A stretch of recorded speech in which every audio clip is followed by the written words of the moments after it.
All right, so for cutting all these trees down and clearing these logs, I've been using a STIHL 462.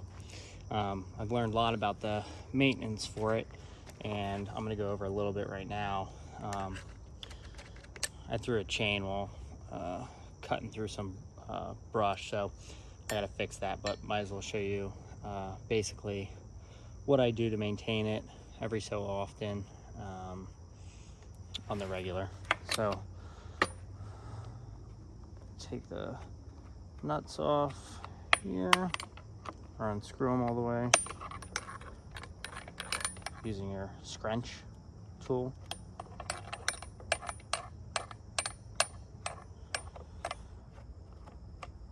Okay, it's a little warm yet. There we go. So I want you guys to see this. So basically this inside's gonna get all gunked up with stuff. Bar oil plus sawdust, plus various other residues are gonna make their way in there. So I like to clean that thoroughly. You can see here in the mechanism. Let me zoom in a little bit. So that's all gunked up too in there. So I'll show you the tools I use here to clean that up. See how warm that is yet. All right, so it's pretty cold. So first thing is I'm going to take the bar and the chain off. And again, this is the STIHL 462. So basically to loosen it, you just use your scrunch in this little area here. You're going to go counterclockwise. That's going to loosen it.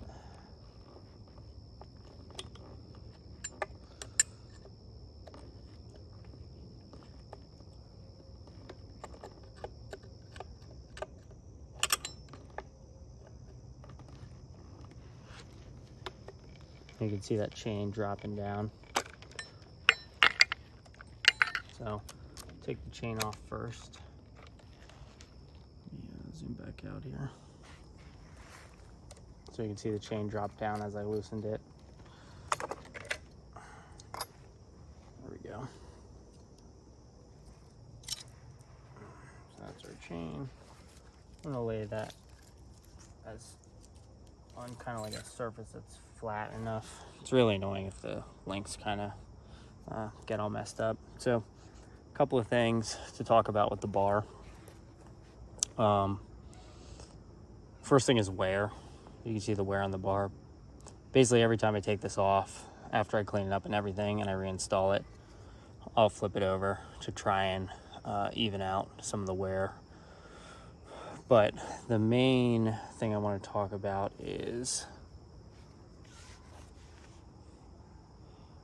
what used to be a hole and is now filled with debris. So let me grab my toothbrush and trusty tweezers to show you what I'm talking about.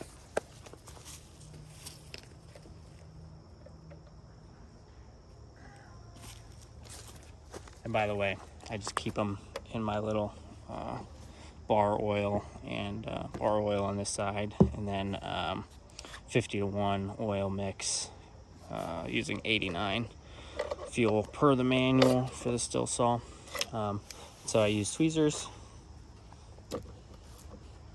and an old toothbrush. So why do I care about this little thing here? So let me clean all this gunk off. Try and get inside there too. Clean off both sides. Notice how this one on this side's pretty clear, this little hole. So there's a hole here and a hole here. What that actually is for is that allows bar oil to feed into this groove here that houses the chain and lubricates the chain as you're running and cutting. You can see all that gross debris that gets in there. So if I just take my tweezer, you can see just filled up with gunk. So it's a mix of bar oil, sawdust, probably some little particulates of metal.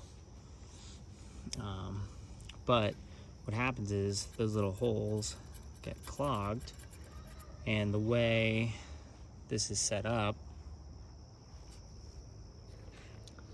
is the bar oil, at least on my particular saw, comes out of this little hole here.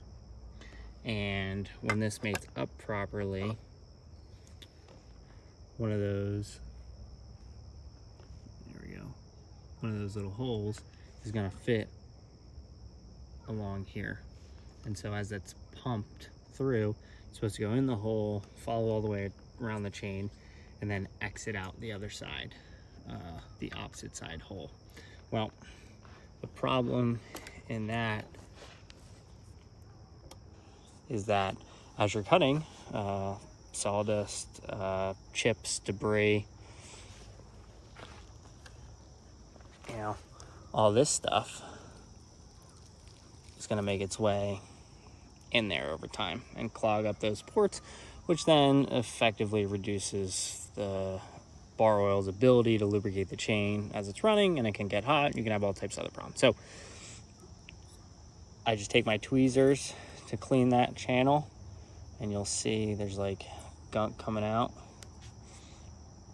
Let me zoom in again.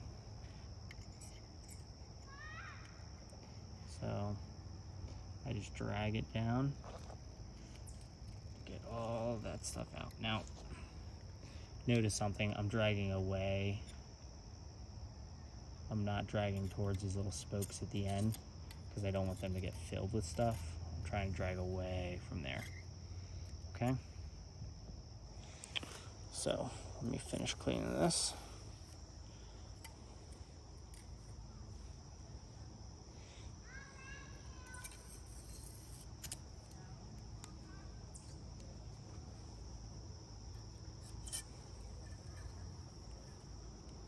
Yeah, look at that. Look at all that crap that was in there. And for me, that's like maybe a day's worth of cutting if I'm cutting all day.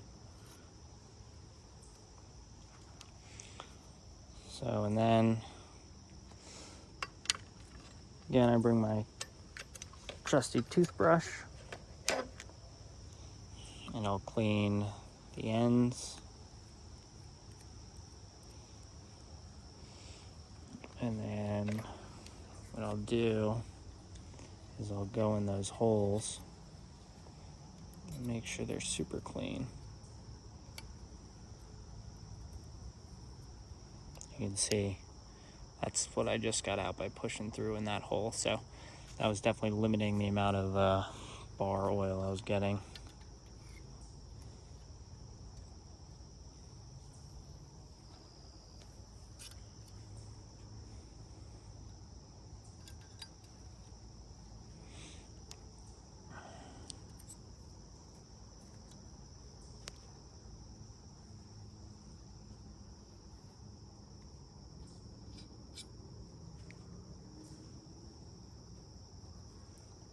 So you can see that's all filled up.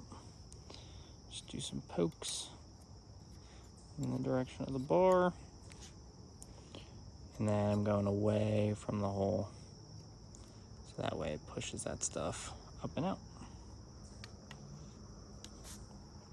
It's a bit tedious, but if you don't want your chain and blade to burn up, it's pretty important. Pretty important stuff to do.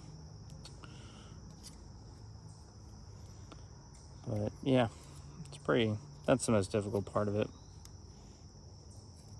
Pretty straightforward. Other stuff I'll do is over time is I'll take a file and come across and re-parallel the tops of the bars.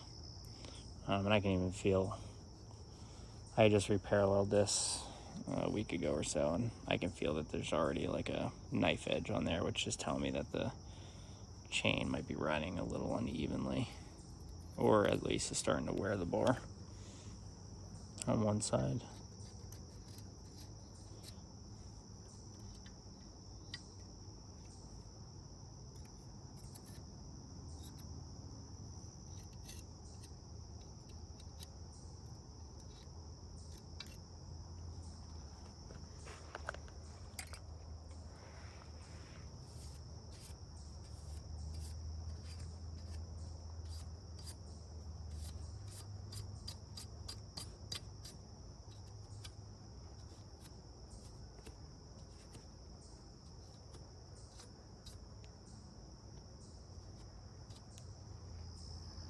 All right, so that's it for the bar. Set that aside. Next up, I take my toothbrush and I just rake it in the direction of travel, where stuff should be coming out the bottom of the saw.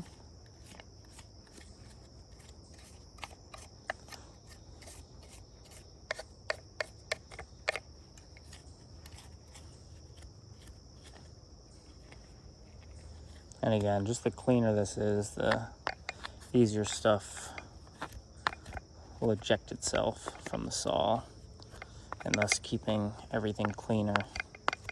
And then as things build up and make it more difficult for things to eject themselves from the saw, things tend to get dirtier much faster overall. So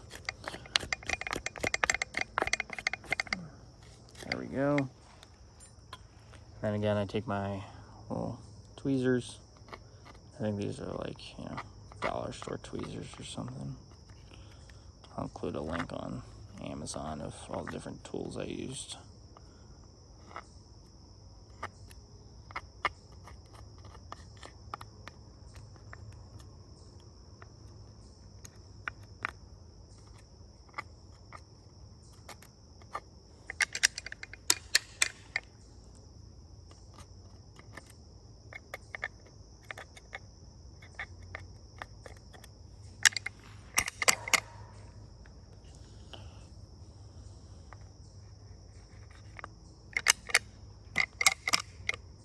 There we go.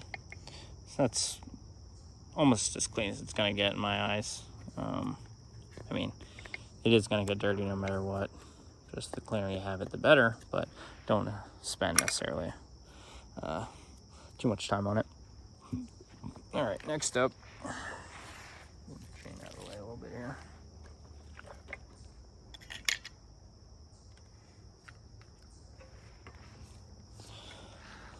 Zoom this in.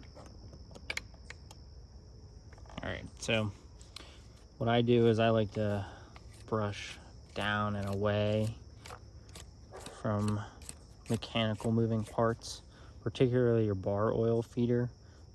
Always brush away. You do not want crap getting brushed right into there, because then it's going to plug those holes right up the bat and it's not going to help lubricate your chain. So I brush away, away, away, away.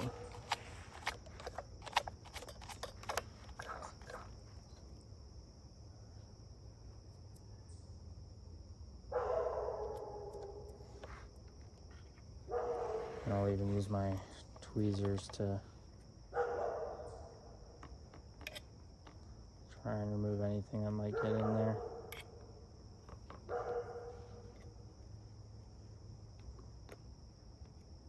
There we go. You can see that toothbrush gets pretty dirty, so just use my tweezers in. Gotta knock some of that stuff loose, free up some of those brushes.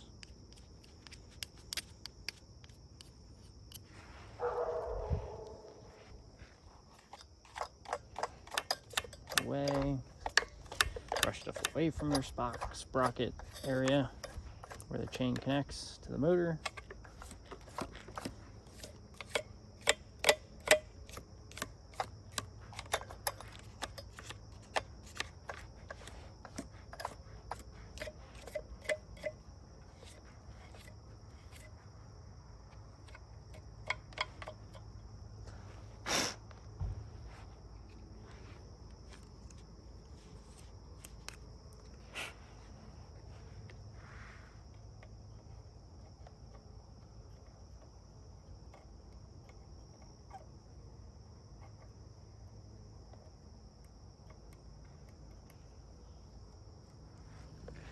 All right.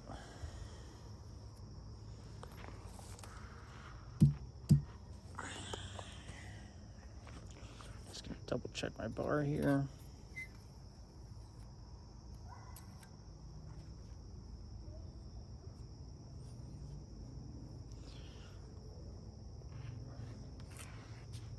Just be careful also running your fingers along those bars, because if they have a knife edge on there. It's a good way to open yourself up.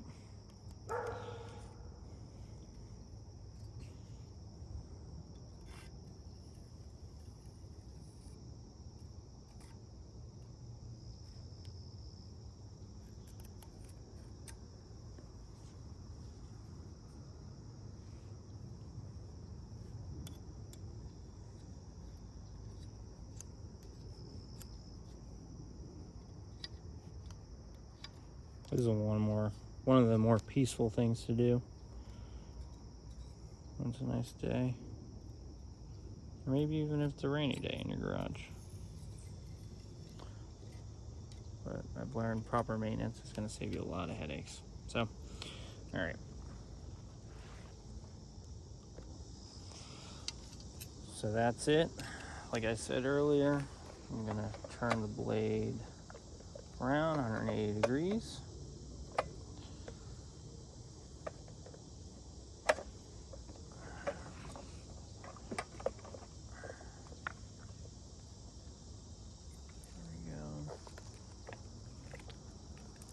Let me just inspect my chain here. Can certainly use a sharpen, but it'll be good enough to get me through the rest of the day today.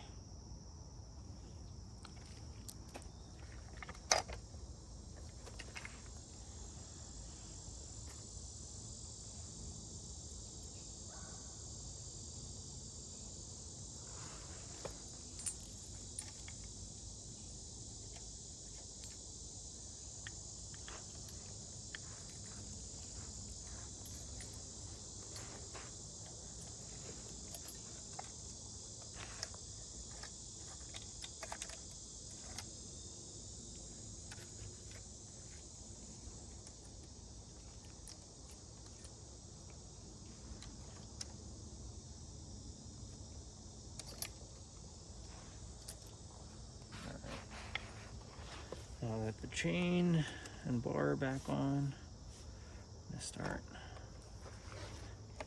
tightening.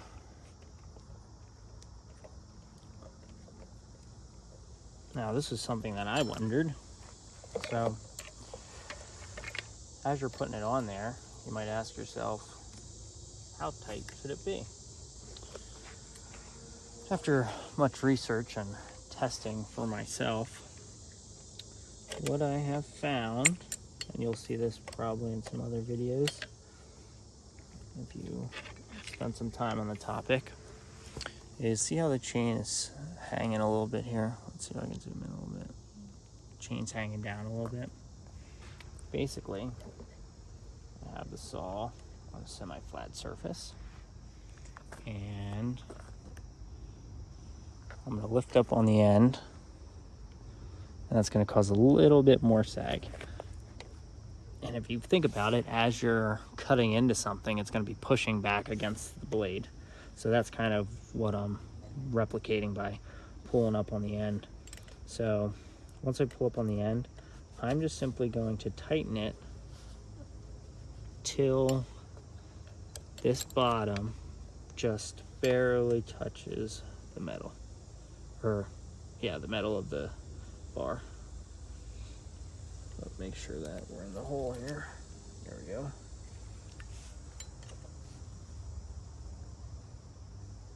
All right, there we go. So once that's done, take the cover here.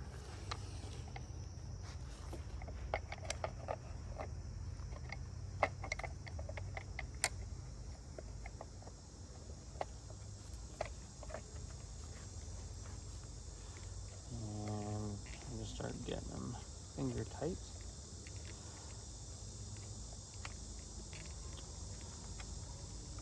Once they start to get a little tight, I'll come back over and pull up on the end again so that I tighten them in that position.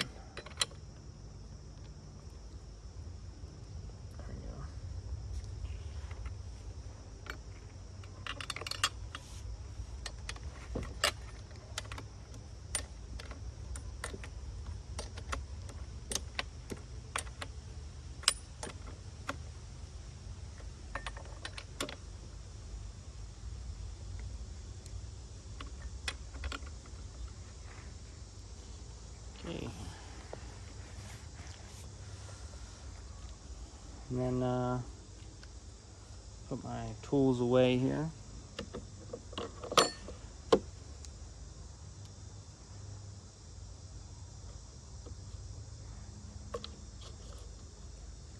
And then I have the chain brake off. Now I'll just move it. Make sure it's moving smooth.